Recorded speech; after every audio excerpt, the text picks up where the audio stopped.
നമ്മളൊക്കെ 2-3 ദിവസമായിട്ട് ഇങ്ങനെ ഒരു മുൾമുനയിൽ നിൽക്കുകയാണ്. ഞങ്ങളുടെ ഡെസ്ക് ആണെങ്കിൽ സദാസമയം അലേർട്ടാണ്. ആരാണ് മുഖ്യമന്ത്രി, ആരാണ് മുഖ്യമന്ത്രി, ആരാണ് മുഖ്യമന്ത്രി.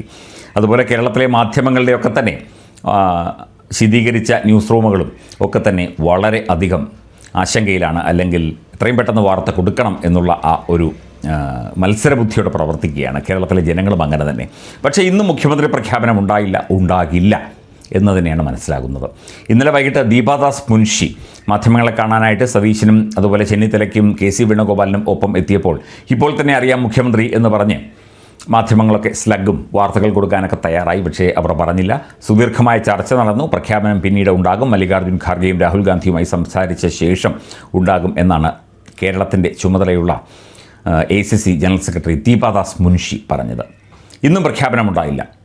ദേശീയ അധ്യക്ഷൻ മല്ലികാർജ്ജുൻ ഖാർഗെ അദ്ദേഹത്തിൻ്റെ സ്വദേശമായ കർണാടകയിലേക്ക് മടങ്ങി എന്നുള്ളതാണ് റിപ്പോർട്ടുകൾ സൂചിപ്പിക്കുന്നത്. പ്രഖ്യാപനം വീണ്ടും നീളാൻ ഇടയാക്കും എന്നുള്ള റിപ്പോർട്ട് വരുന്നുണ്ട്. മുതിർന്ന കോൺഗ്രസ് നേതാവും മന്ത്രിയുമായ D. സുധാകരൻ്റെ മരണാനന്തര ചടങ്ങിൽ പങ്കെടുക്കുന്നതിനായിട്ടാണ് മല്ലികാർജ്ജുൻ ഖാർഗെ മടങ്ങിയത് എന്നാണ് സൂചന. ഇതോടെ മുഖ്യമന്ത്രിയെ തിരഞ്ഞെടുക്കുന്നതുമായി ബന്ധപ്പെട്ട് രാഹുൽ ഗാന്ധിയുമായി നടക്കാനിരുന്ന കൂടിക്കാഴ്ച മാറ്റിവെച്ചു.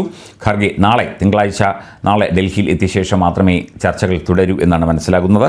സോണിയാഗാന്ധി ഉൾപ്പെടെയുള്ള മുതിർന്ന നേതാക്കളുടെ സാന്നിധ്യത്തിൽ കേരളത്തിലെ രാഷ്ട്രീയ സാഹചര്യം വീണ്ടും ചർച്ചയാകും. കെ.സി. വേണുഗോപാൽ, വി.ഡി. സതീശൻ, രമേശ് ചെന്നിത്തല എന്നീ പേരുകൾ വളരെ കാര്യമായി തന്നെ പരിഗണിച്ചുകൊണ്ടിരിക്കുകയാണ്. പ്രവർത്തകരുടെ ചേരിതിരിഞ്ഞുള്ള പ്രകടനങ്ങൾ നിർത്താൻ രാഹുൽ ഗാന്ധി ആവശ്യപ്പെട്ടിട്ടുണ്ട് എന്നും റിപ്പോർട്ട് പുറത്തു വരുന്നു. അപ്പോൾ കേരളത്തിൻ്റെ മുഖ്യമന്ത്രിയെ അറിയാനായിട്ട് നമ്മൾ ഇനി ഏതാണ്ട് ഒരു 24 മണിക്കൂറിലധികം കാത്തിരിക്കേണ്ടി വരും എന്നുള്ളതാണ്. ഒന്ന് ചോദിച്ചോട്ടെ, ഒരു മുഖ്യമന്ത്രിയെ തിരഞ്ഞെടുക്കുന്നതിൽ ഇത്ര വലിയ പ്രതിസന്ധി എന്താണ് എന്നുള്ള സംശയം സാധാരണക്കാരായ ജനങ്ങൾക്കുണ്ടാകും. പാർട്ടിയിലെ മുതിർന്ന നേതാവ് ഇതിനിടയിലേക്ക് കെ.സി. വേണുഗോപാലിനെ കൊണ്ടുവന്നത് തന്നെ ഒരു അപക്വമായ ഒരു രീതിയായിപ്പോയി. അത് AICCയുടെ ഭാഗത്തുണ്ടായ വീഴ്ചയാണ്. കാരണം AICC ആണ് കെ.സി. വേണുഗോപാലിനെ ഇളക്കി മുമ്പോട്ട് കൊണ്ടുവന്നത്.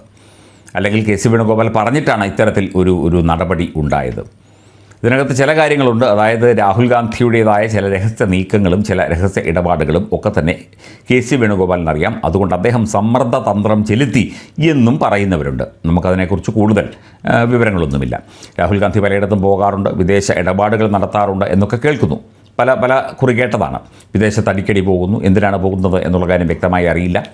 സർക്കാർ സംവിധാനങ്ങളെപ്പോലും അറിയിക്കാതെയാണ് അദ്ദേഹം പോകുന്നത്. ഇക്കാര്യങ്ങളൊക്കെ തന്നെ കെ.സി. വേണുഗോപാലിന് അതിൻ്റെ കൃത്യമായ വിവരങ്ങൾ ഉണ്ട്. അപ്പം വിദൂഷകനായതുകൊണ്ട്, ഉള്ളിലെ പ്രധാനപ്പെട്ട ആളായതുകൊണ്ട് കെ.സിയെ കേരളത്തിലെ ചുമതല ഏൽപ്പിച്ചു കഴിഞ്ഞാൽ കേരളവുമായി ബന്ധപ്പെട്ട കാര്യങ്ങളിലൊക്കെ തന്നെ ഒരു നിയന്ത്രണം പരസ്പരമുണ്ടാകും. കെ.സി. വേണുഗോപാലിന് അങ്ങോട്ടും രാഹുൽ ഗാന്ധിക്ക് ഇങ്ങോട്ടും ഉണ്ടാകും. അതുകൊണ്ട് അദ്ദേഹത്തെ തന്നെ മുഖ്യമന്ത്രിയാക്കണം എന്നുള്ള ഒരു നിലപാട് ആദ്യഘട്ടത്തിൽ തെരഞ്ഞെടുപ്പിന് മുമ്പ് തന്നെ AICC സ്വീകരിച്ചിരുന്നു, രഹസ്യമായിട്ടോ പരസ്യമായിട്ടോ. വി.ഡി. സതീശൻ സദാ യോഗ്യൻ തന്നെയാണ്. അദ്ദേഹത്തിന് അർഹതയും കാര്യങ്ങളുമുണ്ട്. അദ്ദേഹം സീനിയറാണ്, പ്രതിപക്ഷ നേതാവായിരുന്നു, നല്ല രീതിയിലുള്ള പ്രവർത്തനം നടത്തി. അതുപോലെ തെരഞ്ഞെടുപ്പുമായി ബന്ധപ്പെട്ട അദ്ദേഹത്തിൻ്റെ ഇടപെടലുകളൊക്കെ തന്നെ വളരെ സ്തുത്യർഹമായിരുന്നു. രമേശ് ചെന്നിത്തലയും മോശക്കാരൊന്നുമല്ല.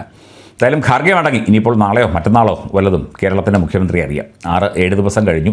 ഇപ്പോഴും ഒരു സംസ്ഥാനത്തിൻ്റെ മുഖ്യമന്ത്രിയെ തീരുമാനിക്കാൻ കോൺഗ്രസ് എന്ന പാർട്ടിക്ക് കഴിഞ്ഞില്ല എന്നത് ഇത്തിരി സങ്കടകരം തന്നെയാണ്. വളരെ പെട്ടെന്ന് തീരുമാനമെടുക്കേണ്ടതാണ്. പക്ഷേ അത് ഇങ്ങനെ അനന്തമായി വൈകുന്നത് ഒട്ടും ശരിയായ ഒരു രാഷ്ട്രീയ നടപടിയല്ല.